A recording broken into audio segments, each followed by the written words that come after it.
Okay, 2వ దినవృత్తాంతములు 34వ అధ్యాయము 18-19 వచనం మనం చదువుకున్నాం. ఇప్పుడు ఇక్కడ రాజు అయినటువంటి హోషియా, ఆయన దగ్గర ఒక యాజకుడు ఉన్నారట.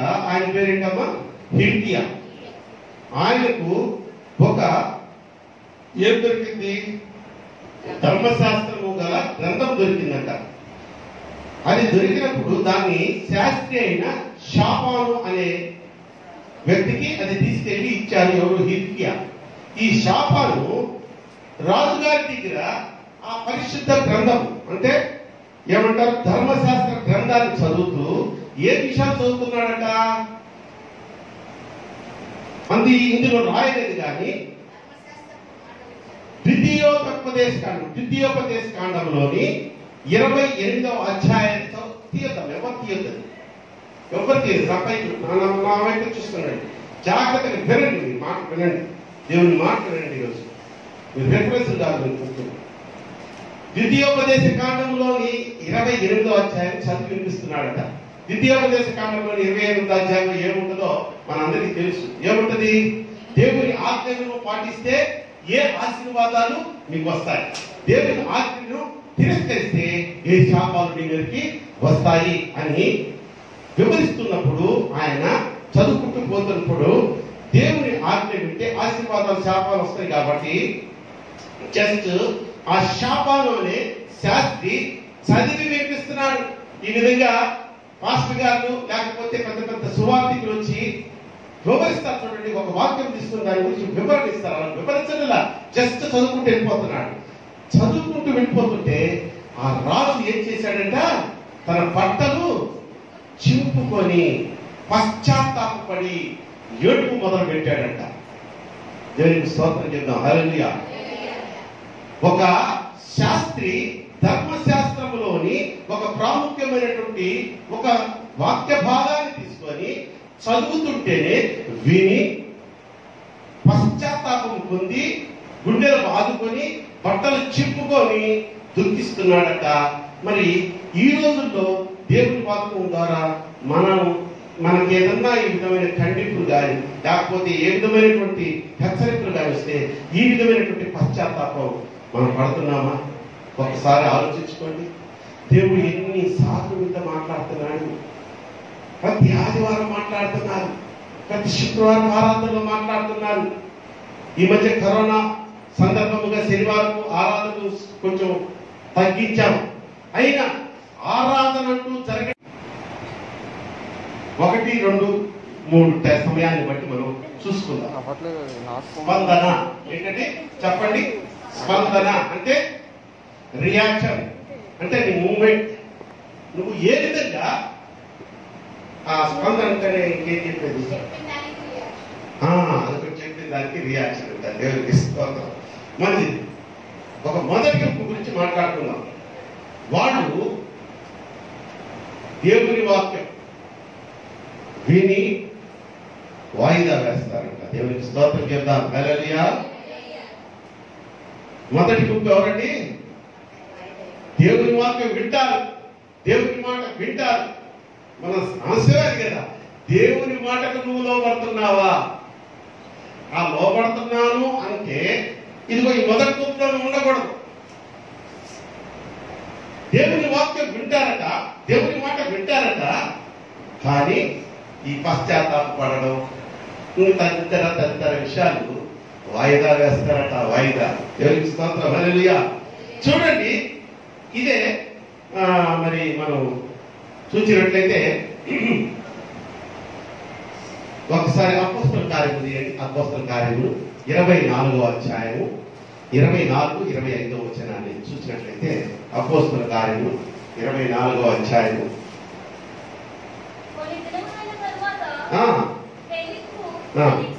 ఫెలిక్స్ యూదారాలైన దుసిల్లాను తన భార్యతో కూడా వచ్చి పౌలును పిలిపించి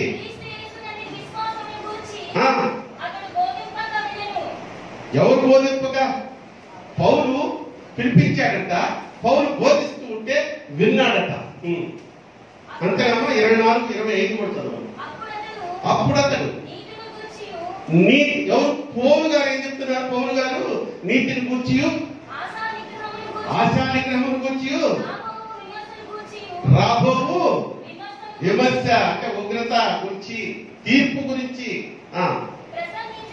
ప్రసంగించుచుండగా ఫిలిక్స్ ఏం చేశాడంటే మిగులు భయపడి, ఇప్పుడు బిడ్డయ్యా పౌలు గారు నాకు సమయం దొరికినప్పుడు మళ్ళీ పిలిపిస్తారే అని ఆయన పంపించేశాడు. ఇప్పుడు తలను పైకెత్తి నా వైపు చూడండి. ఈ ఫెలిక్స్ ఎవరంటే యూదా దేశంలో ఆ యొక్క గవర్నర్ గా పనిచేస్తున్నాడు, ఒక రాజే. ఆయన is a king on that day. Okay, అతను తన భార్య అయిన దృష్టిల్లా అన్నాడు కదా. యాక్చువల్ గా దృష్టిల్లా ఎవరంటే ఫెలిక్స్ కి మరి ఒక రకంగా భార్య చేసుకున్నాడు. దానికి ముందు ఎంఎస్సా అని అతని భార్య, ఎంఎస్సా అనే అతని భార్య.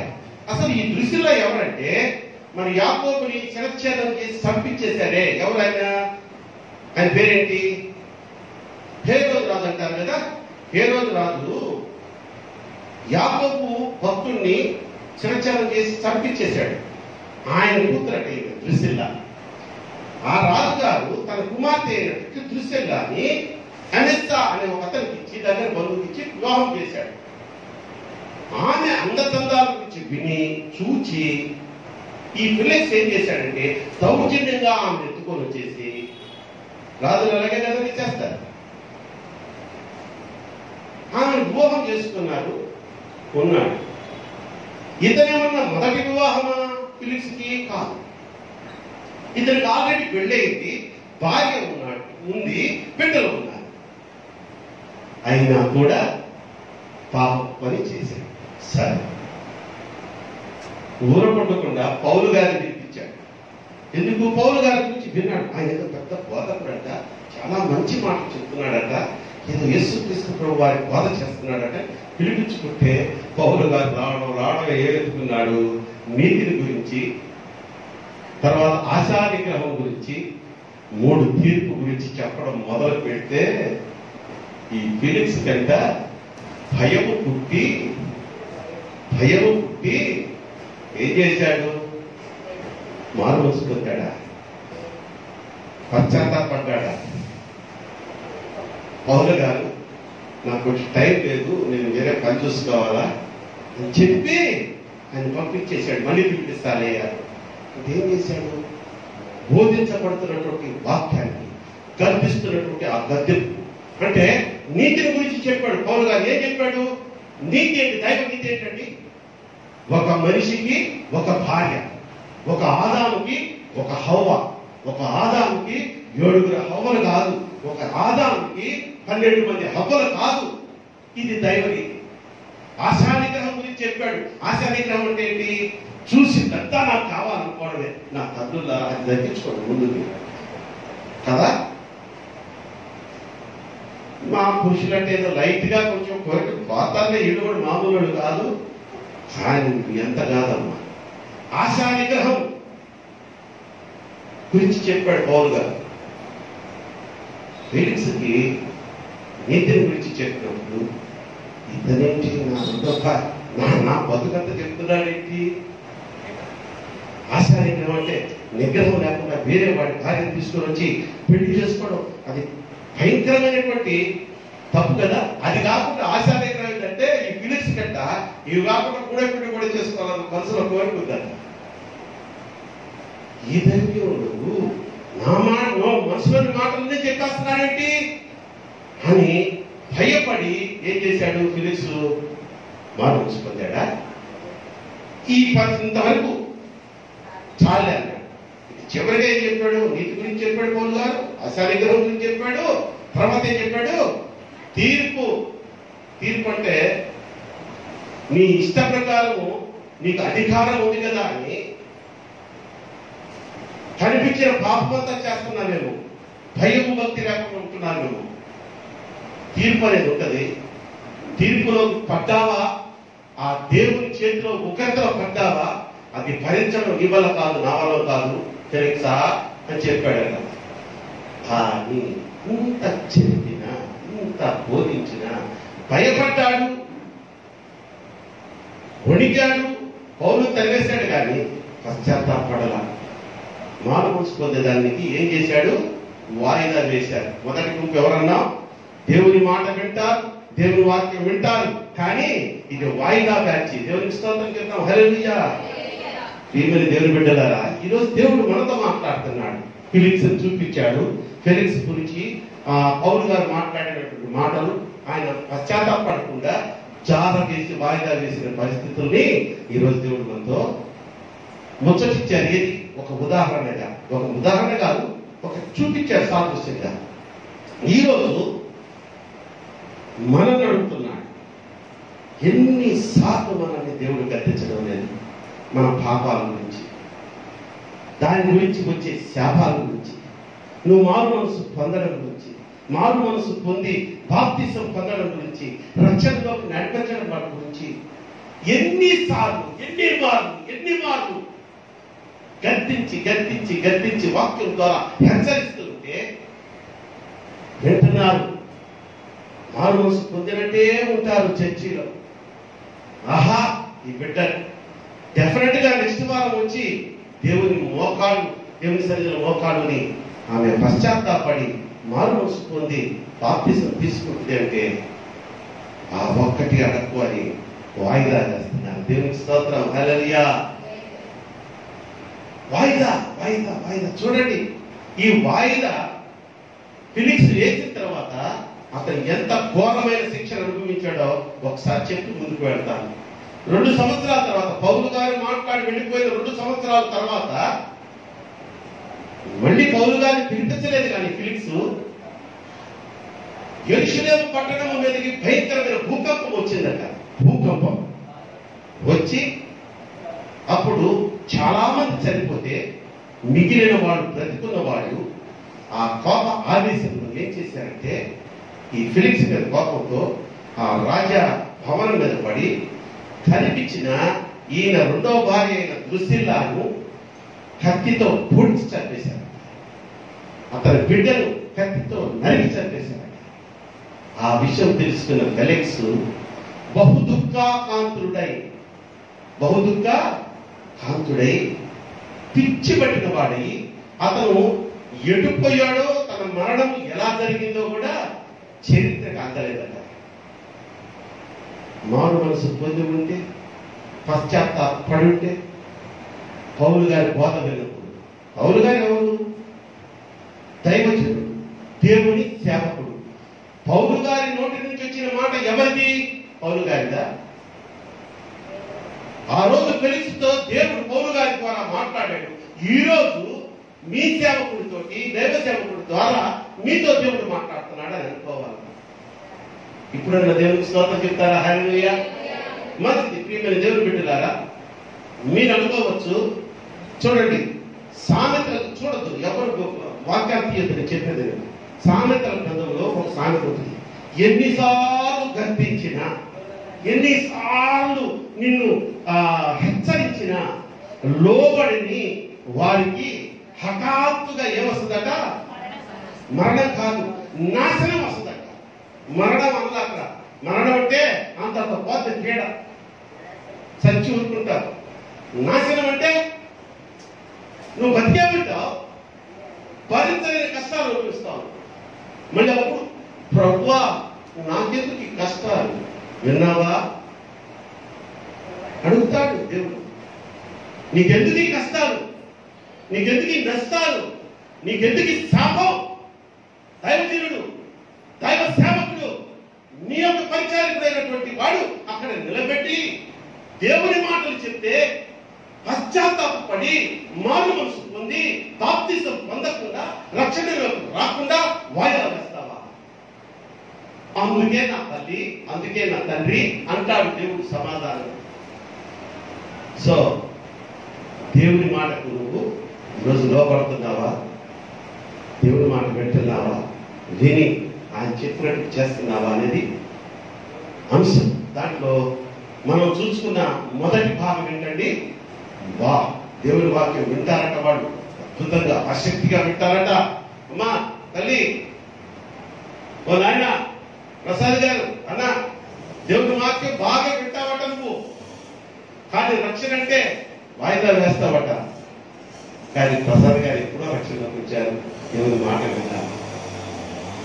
మరి ఈరోజు మనం చూసినట్లయితే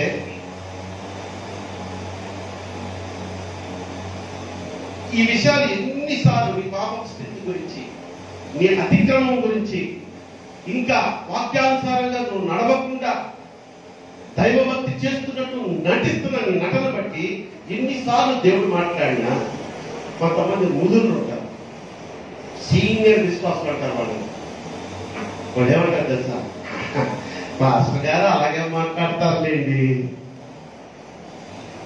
దేవుడు కూడా అలాగే చెప్తారులే, మాకు ఎంత కష్టం, మరి ఎస్కేలు పెట్టుకుంటేనే నాకు ఉద్యోగం వచ్చింది, నేను ఈరోజు మారు మనసు పొంది నేను పశ్చాత్తాపడిపోయి బాప్తిసం తీసుకుంటే నా ఉద్యోగం బాగు. ఈ భూలోకంలో అల్పకాలం ఉండే ఈ సుఖభోగాల కోసం నువ్వు పరలోకాన్ని పోగొట్టుకుంటున్నావు అన్న సంగతి మర్చిపోతున్నావు. సార్, అది చాలా డిస్టర్బెన్స్ గా ఉంది, ఆ మిషన్ ఆపేది చెప్పండి, ఎవరైనా చెప్పండి అయ్యా, ఆపేది చెప్పండి. దేవునికి ఒక మంచి స్తోత్రం చెప్తాం. హల్లెలూయా. మంచిది. నీ స్థితి ఎలా మారుతుందో, ఎలా మార్చుకోవాలో ఒక యథార్థ ఘటనలో నేను జరిగిన విషయాన్ని చెప్పాలని ఆశపడుతున్నాను. ఇది నిజంగా జరిగినటువంటి సంఘటన తల్లి. మిమ్మల్ని ఏదో ఉజ్జీవింపజేసి మిమ్మల్ని భయపెట్టేసి ఆ రేపే నాకు బాప్తిసం ఇవ్వండి అని చెప్పి చెప్పాలన్న ఉద్దేశం నాకు లేదు. ఒకనొక స్థలంలో 3 రోజులు పూట మనకి జరుగుతాయిగా, పూట మనం పెద్ద పెద్ద దైవజనులు పిలుచుకుంటాంగా. హోసన్నా మినిస్ట్రీస్ నుంచి రమేష్ అన్న, అబ్రహాం అన్న, జాన్ వెస్లీ అన్న, అటువంటి దైవజనులు కూడా మన సభలకు వచ్చి 3 రోజులు వర్తమానాలు అందించేటారు కదా. అలాగే సభలు జరిగాయట. ఆ సభలకు చాలా మంది జనాలు వచ్చారట. చివరిలో ఆల్టర్ కాలాన్ని ఇస్తారు.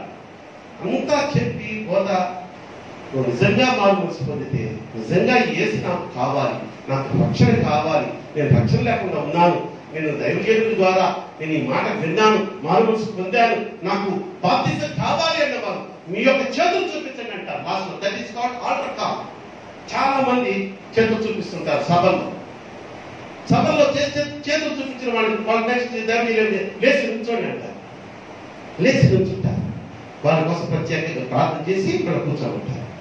అలా ఒక సభలో ఒక వర్తమానం చెప్పిన తర్వాత, ఇదే ఆర్డర్ కాల్ ఇచ్చిన తర్వాత అందరూ లేచి నుంచున్నారట.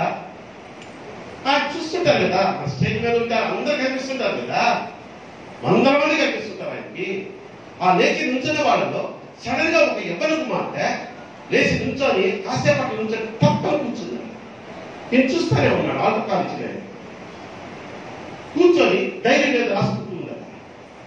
ఏంటి ఆ కుమార్తె సడన్ గా కూర్చుంది ఏంటి, ఎందుకు కూర్చుంది అని చెప్పి ఆమె చూస్తూ సరే ఇంకేమో అనుకొని జరుగుతుంది అని ఆయన ముందుకు వెళ్ళిపోయాడు. ప్రార్థన చేశాడు, ముగింపు ప్రార్థన చేశాడు, ఆశీర్వాదం ఇచ్చేసాడు. చివర ప్రత్యేకంగా ప్రార్థన చేసుకోవాలనుకున్నవాడు ప్రార్థన చేశాడు. ఆయన ఇచ్చిన పాటు కొట్టుకెళ్ళిపోయాడు. ఏ విషయాన్ని తీసుకుంటున్నాడు. నెక్స్ట్ డే ఆయన వెళ్ళిపోవాలి వాళ్ళ గురికి. అర్ధరాత్రుల సమయంలో దబా దబా దబా తలుపు కడుతున్నాడు, హోటల్ కొట్టుతారు. ఈయన వెళ్ళి చూస్తే ప్రతి సేవకుడికి, అంటే దైవజనులు ఎవరైనా వేరే ఊరి నుంచి వచ్చిన వాడికి దగ్గర నుండి చూసుకొని ఆయన అని ఒక సంఘటన కానీ, లేకపోతే యవ్వన కుమారులో సమర్పించుకున్న బిడ్డలు కానీ, అరే అన్నకి ఏం కావాలన్నా, కాఫీ కావాలన్నా, టీ కావాలన్నా, భోజనం కావాలన్నా, అరే ఏం కావాలన్నా నా దగ్గర ఉండయ్యా అంటే, ఆయన రూమ్ లో ఉంటే వీడు రూమ్ లో ఉంటాడు కానీ పక్కనే ఉంటాడు అక్కడ. అది ఆనవాయితీ ఎక్కడైనా. ఆయన కేర్ టేకర్. ఏంటి బాబు ఈ రాత్రి డబ్బులు ఎందుకు అన్నా, మన హోటల్ ఎదురుగా భయంకరమైన యాక్సిడెంట్ జరిగిందన్నా, ఒక యవ్వన కుమార్తె అన్నా చనిపోయిందన్నా అంటే, అయ్యా నీకేమన్నా తెలుగుని మాట్లాడుతున్నావారా?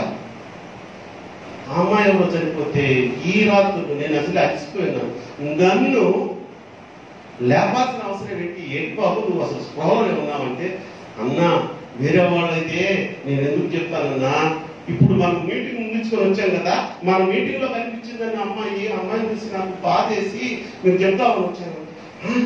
మన మీటింగ్కి వచ్చిన అమ్మాయ, అయ్యో ఎవరు అలా వచ్చిన వాళ్ళకి జరగకూడదే ఇలాగా కదా అని ఆయన కూడా ఆత్మహత్య చూస్తే రోడ్డు మీద దూరంగా రక్త మడుగులో ఒక మాంసపు ముద్దలాగా చలనం లేకుండా ప్రాణం లేకుండా పడిపోయిన ఒక బిడ్డ. దగ్గరికి చూస్తే ఆ బిడ్డ ఎవరో కాదు, ఆర్డర్ కాల్చినప్పుడు చేయి చూపించిన బిడ్డ, లేచి నుంచోడన్నప్పుడు లేచి నుంచున్న బిడ్డ, ఆ తర్వాత సడన్ గా కూర్చొని డైరీలో ఏదో రాసుకున్న బిడ్డ. గుర్తుపట్టండి కష్టంగా, యో ఈ కుమార్తె అని అటు ఇటు చూస్తే ఆ డైరీ కూడా ఎగిరి అవతలపడింది. అసలు ఏం రాసింది ఈ బిడ్డ ఆ డైరీలో తీసి చూస్తే ఆ డైరీలో చివరిగా రాసింది. ఇంకా అది రాసుకుంది, వెళ్ళిపోతా ఉంది, యాక్సిడెంట్ జరిగి చనిపోయింది కదా. ఏం రాస్తుందంటే, తల్లి దేవునికి స్తోత్రం చేద్దాం, హల్లెలూయా. ఏం రాసిందంటే దాంట్లో, ఆ కుమార్తె నాకు మార్మల్స్ పొందాలని ఉంది, బాప్తిసం తీసుకోవాలని ఉంది, నేను వీల్చి ఉంచున్నాను, కానీ ఎందుకో వచ్చే సంవత్సరం తీసుకుందాములే, ఇదే సభల్లో మా చర్చి వాళ్ళు ప్రతిసారి పెడతారు కదా, వచ్చే సంవత్సరం సభల్లో నేను బాప్తిసం తీసుకుంటాను, తప్పకుండా తీసుకుంటాను వచ్చే సంవత్సరం అని రాసిందట. వచ్చే సంవత్సరం వచ్చింది, కానీ బాప్తిసం తీసుకునే దానికి వాయిదా వేసిన ఈ కుమార్తె లేదు. దేవునికి స్తోత్రం, హల్లెలూయా. ఎందుకు లేదు? లేచి నుంచున్నప్పుడే ఆమె స్థిరమైన నిర్ణయం తీసుకొని వాయిదా వేయకుండా, ఎస్ మై లార్డ్, రేపు నేను బాప్తిసం తీసుకుంటాను. ఇంతకాలం వాయిదా వేస్తూ వచ్చానేమో, ఇక లేదు ప్రభువా అని నిలబడ్డ బిడ్డ అలాగే నిలబడి ఉంటుంటే ప్రభు కృప ఆ బిడ్డతో పాటు నడిపించుండేది. తీసుకున్న నిర్ణయాన్ని వాయిదా వేసి కూర్చుంది. కొంచెం ఉన్న సాతానుడు ఏమనుకున్నాడు, దీన్ని బ్రతకనిస్తే నా చేతుల్లోంచి జారిపోయి యేసయ్య చేతుల్లోకి వెళ్ళిపోతుంది, యేసయ్య చేతుల్లోకి వెళ్ళిపోతే ఇక నేను ఈ బిడ్డను ఏమి చేయలేను అని ఆ అవకాశం లేకుండా యాక్సిడెంట్ ద్వారా ఆ బిడ్డను చంపేశాడు. ప్రభు ఈరోజు మనతో మాట్లాడుతున్న మాట, ఎన్నిసార్లు కల్పించారు మీకు ప్రభు, ఎన్నిసార్లు నీ బాప్తిసం గురించి, బాప్తిసంలో ఉన్న విలువ గురించి, బాప్తిసం తీసుకుంటే నీకు వచ్చే లాభం గురించి, లాభం అనకూడదండి దాన్ని, మహిమ గురించి, నీకు వచ్చే ఆశీర్వాదం గురించి అనేక మార్లు వస్తే అదే మాట మాట్లాడుతున్నాను దైవజన్ నోట్లో వచ్చి. నీకు అనిపిస్తుంది, అరే పాస్టర్ గారికి ఎలా తెలుసు? ఏమి పాస్టర్ గారికి తెలియదండి, ఏమీ తెలియదు. ప్రభువే నీ యొక్క పరిస్థితిని చూచి దైవజనుని నోటి ద్వారా మాట్లాడుతున్నాడు. నేను ఒకసారి మనం ఒక అంశం గురించి మాట్లాడుకున్నాం, గుర్తుందా మీకు? గుర్తుండే ఉంటుంది. దేవుడు మనతో ఏ విధంగా మాట్లాడతాడు అన్న 10 పాయింట్లు చెప్పాను. దాంట్లో మొట్టమొదటి పాయింట్ దేవుడు మనతో ఏ విధంగా మాట్లాడతాడు అంటే దైవజనుని నోటి ద్వారా మాట్లాడతాడు అనేది మొదటి పాయింట్. ఇక్కడ నేను నుంచోవచ్చు, నేను కాదు పక్కన పెట్టేసేయండి, ఒక గాడిదను నిల్చోబెడితే గాడిద ద్వారా నీతో మాట్లాడతాడు. తెలుసా, నేను గాడిదనే, ఆయన మోస్తున్న గాడిదని, ఆయన ధరించుకున్న గాడిదని. అందుకని నేను నిలబెట్టాడు. నాలో ఏ ప్రత్యేకత లేదమ్మా, నాలో ఏ జ్ఞానం లేదు తల్లి, నాకంటే జ్ఞానవంతులు మీలో ఉన్నారు, నాకంటే వాక్య పరిచయంలో అవకాశం ఇస్తే చక్కగా నడిపించగలిగినటువంటి ప్రతిభావంతులు ఉన్నారు. కానీ ఈ గాడిద ఆయన్ని నమ్ముకుంది, సమర్పించుకుంది. కావాలని ఆ అదృష్టం వాయిదా వేయదు. మీకు మాట ఏది అయినా సరే అనుకున్నది దేవుడు నీతో మాట్లాడితే, హెచ్చరిస్తే వెంటనే నువ్వు ఏం చేయాలి? చూడండి, కొంతమంది ఉంటారు, నీ ఇంటర్నల్ విషయాలన్నీ దేవుడు నీతో మాట్లాడుతూ ఉంటాడు. నువ్వు ఫలానా రోజు ఆ పాపం చేసావు, ఫలానా రోజు ఈ బూతులు మాట్లాడావు, ఫలానా రోజు దొంగతనం చేశావు, ఫలానా రోజు అపవిత్ర చూపులు చూసావు. ఇవన్నీ దైవజనుడికి తెలియదు, కానీ దైవజనుడు నోట్లో చూస్తూ ఉంటాయి. నువ్వు చూసావేమో అంటుంటాడు దైవజనుడు, పాప పనులు చేశావేమో అంటుంటాడు. మారు మనసు పొందు, సెల్ ఫోన్ పట్టుకుంటే ఇక వేరే వాళ్ళు కనపడరు. నా ప్రియ కుమార్తెలారా, నా కుమారులారా, ఆ పబ్జీలు మానండరా అని దేవుడు మాట్లాడితే, పాస్టర్ గారికి అసలు పబ్జీ గురించి ఎలా తెలుసండి? ఈ క్వశ్చన్ ఎక్కువ ఉంది, కానీ ఇది మానండి, వాయిదాగా చేస్తాడు, మానవచ్చులేదు. అప్పుడు ఏం టైం అయింది నాకు తెలుసా? నీకు పబ్జీ గేమ్ గురించి తెలియదా? తెలుసు, ఒప్పుకుంది, కానీ ఆడదు. దేవుడికి స్తోత్రం. అసలు సెల్ ఫోన్ ఎంత దరిద్రమైనది అంటే నేను చెప్తున్నానండి, నేను ధైర్యంగా ఒక ఛాలెంజ్ చేస్తున్నాను మీ అందరికీ. నీ సెల్ ఫోన్ ధైర్యంగా పెళ్ళైన వారైతే భక్తులారా, వితౌట్ లాక్ చేయకుండా మీ ఆవిడకి ఇవ్వగలరా మీరు? దమ్మున్నవాడు చెప్పండి. భార్యలారా, లాక్ చేయకుండా నీ భర్తకి ఫోన్ ఇస్తావా? నీ దానికి లాక్ ఏంటమ్మా, ఒక డొక్కు ఎత్తుతున్నా, ఆమె ఏదో పెద్ద నా బిడ్డే, అందుకని అన్ని తెలుసు కదా. ఇంకొక శ్రేష్ట మమ్మల్ని పెద్దవాళ్ళ గురించి అడుగుతుంటే ఈ ఒక్క నవ్వుతున్నా. ఇప్పుడు మీకు ఇస్తున్నా. నా ప్రియ కుమార్తెలారా, ఎవరి కుమార్తెలారా, ఎవరి కుమారుడా, ఒరే పట్టుగా, సన్నిగా, అరే బాలుగా, ఇంకెవరున్నారా బయట మాస్క్ వేస్తున్నారు, పేరు మొహాలు కనపడకుండా. అరే మిమ్మల్ని అడుగుతున్నాను రా, మీరు మా ముందు మీకు ఫోన్ వస్తే, లేదా మీ తల్లిదండ్రుల ముందు కానీ ఇంట్లో ఉన్నప్పుడు ఫోన్ వస్తే ధైర్యంగా అందరి ముందు ఫోన్ మాట్లాడే సత్తా మీకుందా? ఎందుకు ఆ ఫోన్ తీసుకొని పక్క సందులోకి పోతావు? ఎందుకు ఆ ఫోన్ తీసుకొని పక్క రూమ్లోకి పోతావు? అమ్మా, ఎందుకమ్మా నువ్వు ఫోన్ తీసుకొని మిద్ది మీద చేస్తున్నావు? ఉందంటే అక్కడ పోయిందంటే ఏమనుకోవాలి? Something wrong. నువ్వు అనుకోవచ్చు, నేను పక్క రూమ్లోకి వెళ్ళి మాట్లాడుతుంటే మా నాన్న చూడలేదు, మా అమ్మ వెళ్ళలేదు. వినేవాడు, చూసేవాడు ఒక ఆయన ఉన్నాడు. ఆయనే మనకి తల్లి, తండ్రి, సర్వస్వమైన దేవుడు. జాగ్రత్త. నీతి మాలి పనులు చేస్తే, ఆశానిగ్రహం లేకపోతే తీర్పు అనేది వస్తుందట. వాయిదా వేస్తే నువ్వు ఉగ్రత నుంచి తప్పించుకోలేవట. మేము ఇట్లా పక్కన పోవడం చూసి అంకుల్ సమయం దొరికింది కదా అని మమ్మల్ని పొడుస్తున్నాడు అనుకోబాకండి. నాకేం తెలియదు. అమ్మా, మేము ఎప్పుడు ఫోన్ మాట్లాడితే నేను చూశాను రా, ఆ స్త్రీకి అయితే ఎక్కడో రాజరాజేశ్వర కాక ఉంటుంది, నేను ఎప్పుడో చూశానమ్మా. ప్రసాద్ గారు చూడండి, చర్చిలో వచ్చినా కూడా మనందరూ చెవులు పనిపెట్టా హలో అంటాడు. తిట్టే చాలా సార్, చర్చి లేదా బయటికి పోయి మాట్లాడు, ఆయన అంత స్వతంత్రం. రైట్. ఇలా చెప్పుకుంటూ పోతే ఈ ఒక్క పాయింట్ మీద ఈ రోజు టైం అయిపోయేటట్టుంది. ఇంకొక పాయింట్ కూడా చెప్పాలని నాకు అనిపిస్తుంది. చెప్పుకుందామా? మొదటి గుంపు ఎవరమ్మా? వాక్యం విని వాయిదా వేసేవాడు, మారు మనసు లేకుండా, పశ్చాత్తాపం లేకుండా. రెండో గుంపు ఎవరైతే వాక్యం పోయి మామూలుగా బాగా వినండి జాగ్రత్తగా. దేవునికి స్తోత్రం. మనకి ఏది హింస? ఏది సార్? మాకు ఇక్కడ ఆపండి సార్, ఒక 10 నిమిషాలు ఆపేయండి, నేను ముగించేస్తాను.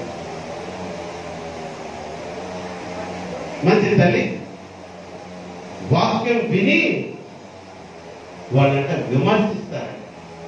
ఇదొక బ్యాచ్. ఫస్ట్ వాళ్ళేమో వాక్యం వింటారు, దేవుని మాటగా వింటారు, లోబడరు. రెండో బ్యాచ్ అయితే దేవుని మాట విని, దేవుని వాక్యం విని విమర్శ అంటే మార్పులు వేస్తూ ఉంటారు. అబ్బో, ఈరోజు పాస్టర్ గారు చెప్పిన వాక్యం బ్రహ్మాండంగా ఉంది, అదిరిపోయింది. వాక్యం అదిరిపోయేదండి. ఇంకో రోజు ఏంటే ఈరోజు సప్పగా ఉంది. వాక్యం సప్పగా ఉండేదేంటి? నేను పుడిస్తే సప్పకుంటుందా? నీకు అంతకు ఎవరు చేసుకో, సెల్ఫోన్లో మాట్లాడుకో, ఎవరో చేసుకుంటే కమ్మగా ఉంటుందా? చికెన్ బిర్యానీ తిన్నట్టుగా. వీడు ద సెకండ్ బ్యాచ్ విమర్శించేవాడట. ఇప్పుడు టీవీలో ప్రసంగాలు వస్తుంటాయి కదా, సతీష్ కుమార్ గారు నాకు చెప్తానా ఇదే అంశం, అబ్బా యమాగా ఉంటుంది మామ. ఏది యమాగా ఉండేది? వాక్యం గురించి అసలు అటువంటి డైలాగ్ మనం కొట్టచ్చా? ఇలా పని ఏంటంటే మార్పులు వేస్తుంటారమ్మా. దైవజనుడి మాటలు దేవుని బిడ్డ దేవుని అభిషేకం పొంది దేవునిచే ఏర్పాటు చేసుకోబడి సంఘానికి ఒక కాపరిగా నిలిచి తన నుంచి రాని మాటలను దేవుని దగ్గర నేర్చుకొని సంఘానికి బోధిస్తుంటే అక్కడ కూర్చొని నువ్వు ఎస్ 10 మార్క్స్ అనుకుంటుంటే 30 దాకపోవచ్చు. బా మార్కులు వేస్తుంటారు వీళ్ళ. లేనిదేంటో తెలుసా? చెప్పండి. లేదేంటి? మార్కులు వేస్తారు. మార్పు అనేది వీళ్ళు పొందరట. దేవునికి స్తోత్రం చెప్పండి. హల్లెలూయా. ఈ దినాల్లో విశ్వాసులు ఎలాంటి కోతలు కోరుకుంటున్నారటమ్మా కుమారి? ఎలాంటి కోతలు కోరుకుంటున్నారా విశ్వాసం? చెప్పండి, నువ్వు చెప్తాను. ఆయన వెళ్ళిపోయాడా మా అన్న ప్రసాద్ అన్న? అయ్యా పురుషులారా, మీరు ఎటువంటి కోతలు కోరుకుంటున్నారు ఈ రోజుల్లో? తగ్గింపు నగ్గింపు ఉండాలి. ఫాస్ట్గా చెప్తేనా కొత్త చెక్కలైపోద్దండి. ఎందుకు? వాక్యం చెప్తే కొత్త చెక్కలేదు కావాలి. అప్పుడప్పుడు చెక్కలు అయినా పర్లేదు, కానీ ఇక చెక్కలే మనకు ఉంటాయి కూర్చుంటే ఎట్లా? విమర్శ. వాక్యం వింటారు, దేవుని మాట వింటారు. ఒక గుంపేమో వాయిదా వేస్తారు, రెండో గుంపేమో విమర్శ. వాక్యం వింటే నీవు హృదయం కదలాలి, కానీ నీవు పట్ట చక్కలేంటంటే నవ్వి నీ వాడి ఎంత కదలకూడదు. దీనివల్ల నీకు ఏ ప్రయోజనం లేదు తల్లి.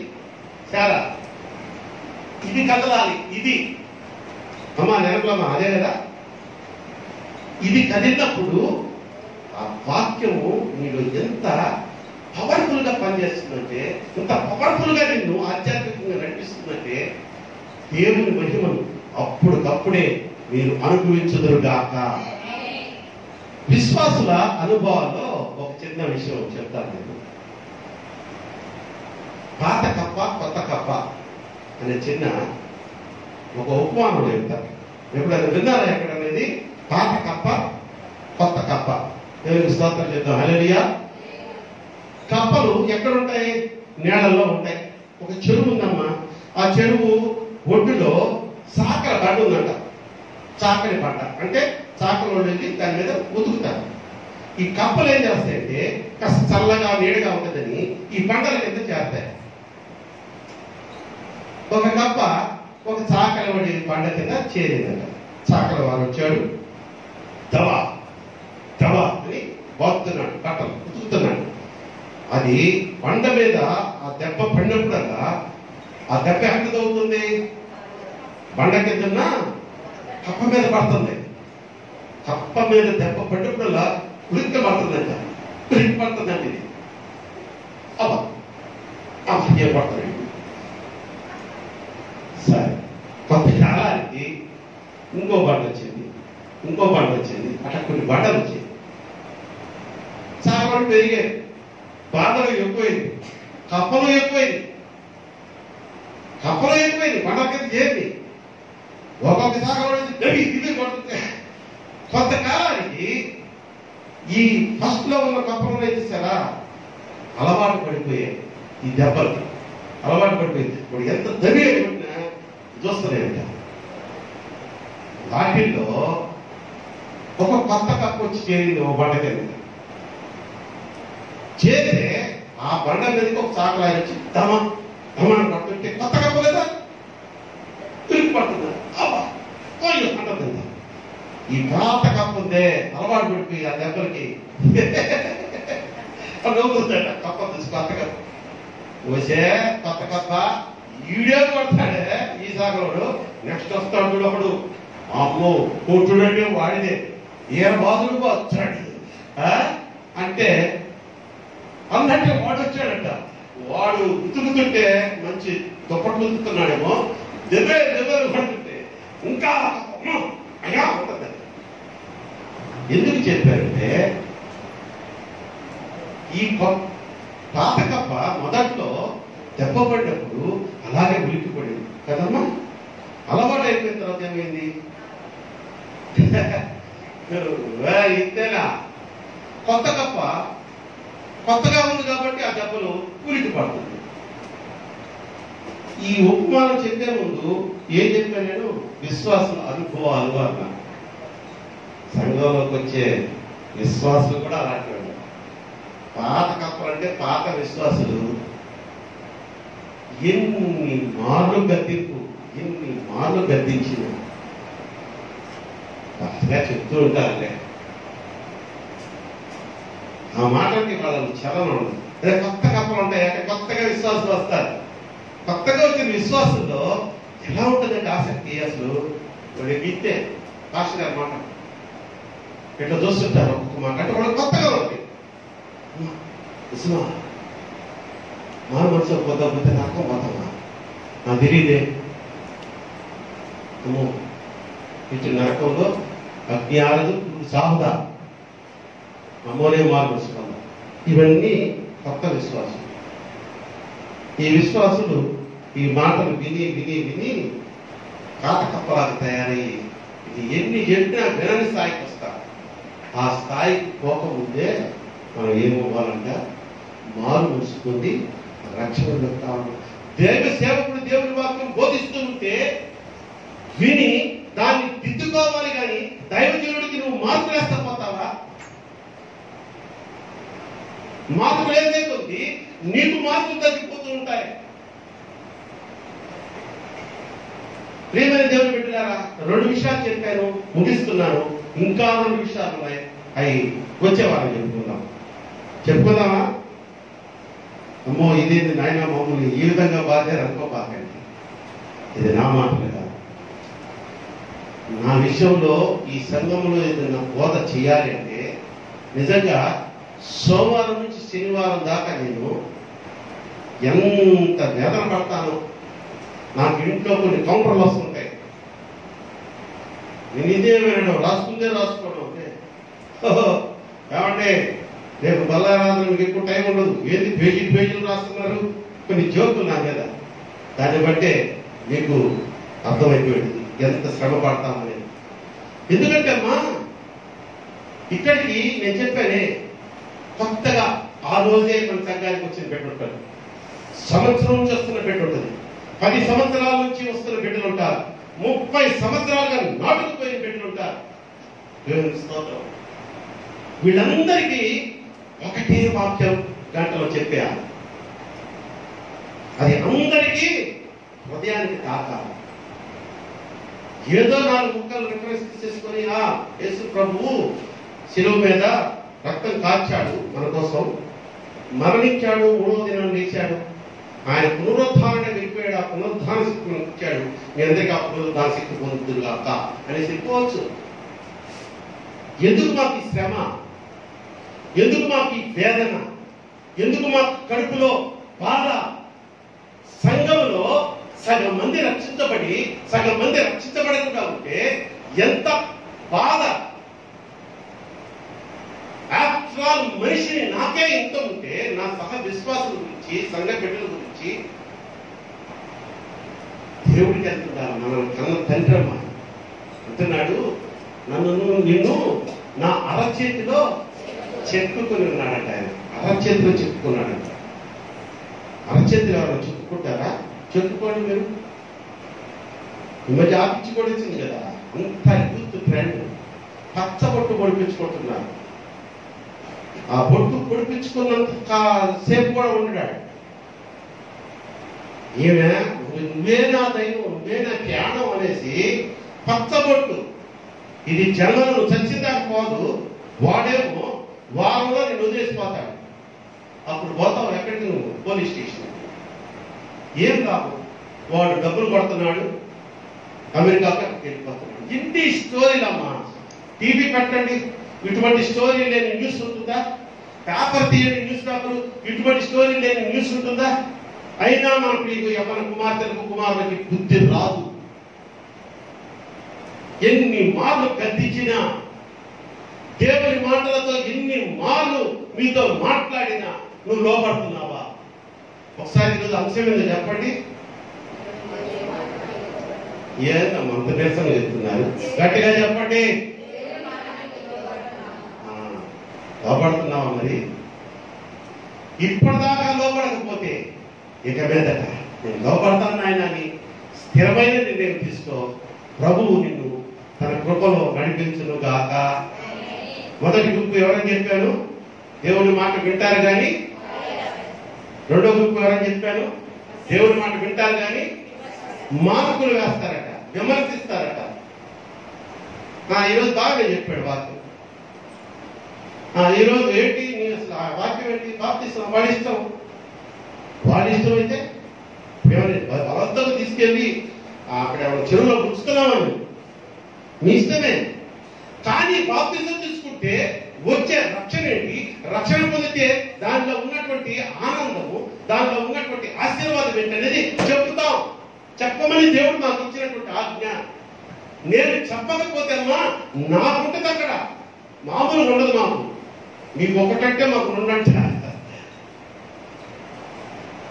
లేదా నేను చెప్పమని, వాళ్ళని రక్షించమని, రక్షణలో నడిపించమని మంచి బిడ్డలను అప్పచెప్పితే నీ ఇష్టం వచ్చినట్టు సొల్లు చెప్పి వాళ్ళ లక్ష్యంలో నడిపించకుండా నీ వాటికి నువ్వు చూసుకొని వచ్చేస్తావా? కొట్టండి ఏంటంటే ఇప్పుడు బద్దలైపో మాకు. అందుకే మా స్వార్థం కూడా ఉంది, నువ్వు లక్ష్యంలోకి నడిపించేదాంట్లో మా స్వార్థం కూడా ఉంది. కాబట్టి ప్రేమైనటువంటి దేవుని బిడ్డలారా, ఇప్పటి వరకు మారు మనసు గురించి, సువార్తను నమ్మడం గురించి, యేసుక్రీస్తు ప్రభువాన్ని దేవుడిగా అంగీకరించడం గురించి, ఇవన్నీ ఒప్పుకొని బాప్తిసం పొందడం గురించి విని వాయిదా వేశారు. విని మార్పులేస్తూ, విమర్శిస్తూ ఇంకా నీ ఇష్టారాజ్యంగా బతుకుతున్నాను. ఈ క్షణమైన దేవుడు మాట్లాడినటువంటి ఈ సమయంలోనైనా నిజంగా నీ హృదయం కదిలించబడి ఉంటే మోకరించగలిగిన వారు మోకరించండి, లేని వారు లేచి నిలబడండి. అందరు కలిసి ప్రార్థన చేసుకుందాం. అందరు కలిసి ప్రభువుని మనం అడుగుదాం. ప్రభువా, నా తండ్రి, నా దేవుడా, నా రక్షకుడా, నా విమోచకుడా, నీ ఎడల నేను అపారమైనటువంటి నిర్లక్ష్యాన్ని చేశాను, చూపాను. అందరూ ప్రార్థన చేసుకుందాం. అందరూ ప్రార్థన చేసుకుందాం. ఎవ్వరూ మౌనంగా ఉండదు. నిజంగా ఈరోజు దేవుడు నాతో మాట్లాడేది నిజమే కదా అని నువ్వు తలంచినట్లయితే దయచేసి నీ నిర్లక్ష్యాన్ని ఒప్పుకో. నీ వాయిదా వేసిన తత్వాన్ని, మనస్తత్వాన్ని ఒప్పుకో. మారు మనసు. ఒకవేళ నువ్వు రక్షించబడి ఉండొచ్చు, రక్షించబడిన బిడ్డపైన, బాప్తిసం పొందిన బిడ్డపైన దాన్ని తప్పిపోయావేమో ఒకసారి ఆలోచించుకో. నీ తల్లి తండ్రి నీతో రాదు, నీ అన్నదమ్ములు నీతో రాదు, అక్క చెల్లెలు నీతో రాదు, నీ సహ విశ్వాసులు నీతో రాదు. వాక్య పరిచయం చేసిన ఈ బోధకుడు, నీ యొక్క సేవకుడు నీతో రాడు. ఈ భూమి మీద ఉన్నంత కాలం నీతో ఉండేది మన యేసయ్య. ఈ భూమి మీద మన సమయం అయిపోయిన తర్వాత కూడా నేను చేయబట్టుకొని నడిపించేది యేసయ్య. అటువంటి కృప నువ్వు పొందుకోవాలి అంటే విలువైన మాటలు విత్తబడిన ఈ సమయంలో ఒక మంచి నిర్ణయం తీసుకో. ప్రభువు నిన్ను ఆహ్వానించే పలది దూరంగా వెళ్ళకుండా మార్పులు వేసుకుంటా ఆయన వాక్యము ఇలా ఉంటుంది, ఈయన వాక్యం ఇలా ఉంటుంది.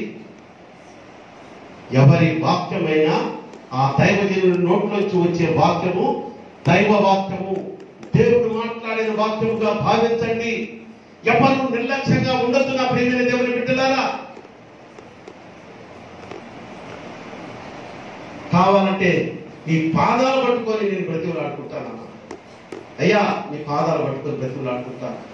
ఏ ఒక్కరు నశించిపోవడం యేసయ్యకి ఇష్టం లేదు కనుక మళ్ళీ తీసుకుందాంలే. ఆ ఎవ్వరు కుమార్తె వచ్చే సంవత్సరం సభలో తీసుకుందాం అనుకునేదంట. ఆ సభ ముగించిన రాత్రే తన జీవితానికి అంతిమ దినముగా ఆ బిడ్డ గుర్తించలేకపోయింది. మంచి నిర్ణయం తీసుకుని ఉంటుంటే ఆ బిడ్డ రక్షణలో కూర్చుండేది. ఒకవేళ మరణించినా ప్రభు సన్నిధిలో సంతోషంగా ఉండేది. అటువంటి భయంకరమైన స్థితి మనకు వద్దని చెప్పి ఈరోజు ప్రభువుని అడగండి. ప్రతి ఒక్కరు అడగండి. ఒక్క నిమిషం మీకు సమయం ఇస్తున్నాను మౌనంగా. నిజంగా ఈ వాక్యం నీలో ప్రవేశించి ఈ వాక్యం ద్వారా ప్రభు నీతో మాట్లాడి ఉంటే పశ్చాత్తాపం ఇప్పుడే పొందు, మారు మనసు పొందు, పాప స్థితిని వదిలిపెట్టు, విమర్శలు వదిలిపెట్టు, వాయిదాలు వేయడం వదిలిపెట్టు. దేవుడు నిన్ను ఎంతో మంచి స్థితిలో ఉంచాడు సహోదరి. ఓ సహోదరుడా, నిన్ను ఎంతో ఉన్నతమైన స్థితిలో ఉంచాడు.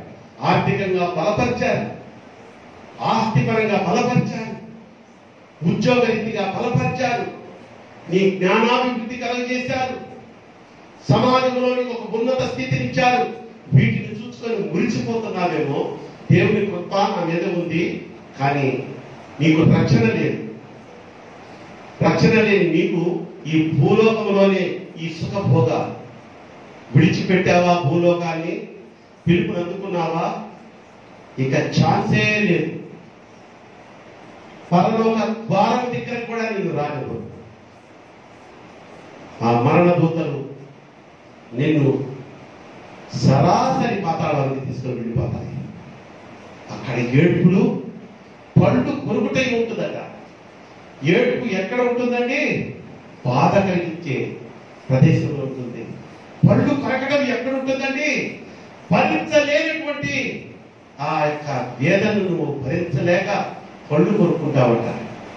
కావాలా? మనకు అవసరమా ఈ స్థితి? అమ్మా, ఓ ప్రియకుమారుడా, దేవుని బిడ్డ, ఆలోచించు. ప్రభు మాట్లాడుతున్నటువంటి ఈ సమయంలో ఒక మంచి నిర్ణయం తీసుకో.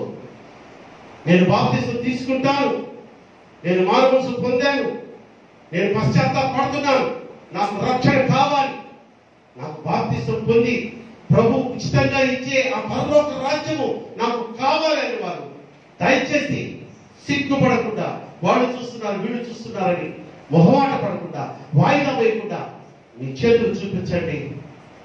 ప్రభు తప్పకుండా ఎత్తిన నీ చెయ్యిని జారిపోకుండా చేస్తారు. తప్పకుండా ఆయన నీకు ఇచ్చే ఉచితమైన కృపను నీకు అందజేస్తారు. God bless you my child. God bless you. God bless you. God bless you my child. ప్రభు బిడ్డ నిన్ను ఆశీర్వదించి దీవించి ఆ బాప్తిసమునకు సిద్ధపరిచిన ప్రభు ఆత్మ అలాగే నీలో నిలబడి ఉండును కాక, అలాగే నీలో నిలిచి ఉండును కాక. చెయ్యి వెత్తిన మీరు సిగ్గుపడద్దు. ఈరోజు గర్వించండి. గర్వించదగిన పరిస్థితిని నువ్వు ఒక నిర్ణయాన్ని తీసుకున్నావు బిడ్డ. ఎంత మంచి నిర్ణయం తీసుకున్నావో ఆ ప్రభు రక్షణలోకి వచ్చిన తర్వాత నీకు తెలుస్తుందయ్యా, తెలుస్తుందమ్మా. ఇంకా ఆలోచిస్తున్న బిడ్డలు ఎందుకు ఆలోచిస్తున్నారో నాకైతే తెలియదు. కానీ మిమ్మల్ని కూడా దేవుడు ప్రేరేపించాలి. ఆ బాప్తిసం తీసుకున్న ఆ పరమానందాన్ని, ఆ పరమ సంరక్షణను, కాపుదలను మీరు పొందుకోవాలని ఆశిస్తున్నాను. Yes my lord. చేతులు విరిచి మేము సిద్ధపడ్డాం, మాకు బాప్తిసం కావాలి, మేము మారుమనసు పొందాం, పశ్చాత్తాపం పొందాం, మాకు దేవుడైనటువంటి యేసయ్య మాకు కావాలి, మేము సువార్తను నమ్ముతున్నాం, దేవుని మాట విని ఆయనకి లోపడ్డాం అని నిర్ణయించిన ఈ ప్రియకుమార్తెలు ప్రియకుమారుడైన ఆయన మీరు దీవించండి. ఎత్తిన చెయ్యి మరలా వెనక్కి పోకుండా నా తండ్రి స్థిరమైన మనసును వారికి కలిగించి ఈ సంఘంలో రక్షణ పొందిన వారందరికీ కూడా మీ కృప చూపించండి. ఇంకా రక్షణ తీసుకునేదానికి ఆలోచిస్తున్న బిడ్డల్లో మీ ఆత్మను నింపి వారిని ప్రేరేపించి సిద్ధపరచమని కోరుకుంటూ, అల్పుడను అయోగ్యుడు నీకు లేనివాడన్నాడు. ఈ కొద్ది మాటలు నా ద్వారా మీరు వినిపించి బిడ్డలను ప్రేరేపింపజేసినందుకు స్తోత్రాలు చెల్లిస్తూ, బలహీనమైనటువంటి వాడను, ఎన్నిక లేని వాడను నన్ను నీ పరిచయంలో వాడుకుంటున్నందుకు మీ పాదములకు కోటాను కోటి స్తుతులు స్తోత్రాలు సమర్పించుకుంటూ యేసు నామములో ఈ ప్రార్థనని సమర్పించి ప్రతిలాడి వేడుకొచ్చున్నాను నా పరమ తండ్రి. ఆమేన్. దయచేసి అందరూ కూర్చున్నాం. ఈరోజు నిర్ణయం తీసుకున్న బిడ్డలెవరో నేను ఎవరికి చెప్పను. వారి గురించి ఒకసారి గట్టిగా చప్పట్లు కొట్టి దేవుని వెంబడిస్తాను. కొంతమంది బిడ్డలు నిర్ణయం తీసుకున్నారు, మేము బాప్తిసాలు తీసుకుంటాం, మేము మారుమనసు పొందాము, పశ్చాత్తాపం పొందాము. ఆ బిడ్డల గురించి మీరు ప్రార్థన చేయండి.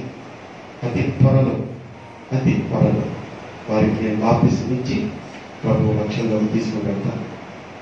మంచిది.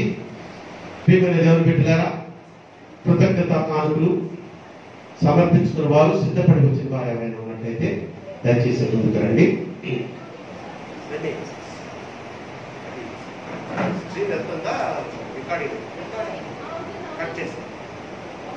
స్ట్రీమ్ అవుతుంది, యూట్యూబ్ స్ట్రీమ్ అవుతుందా?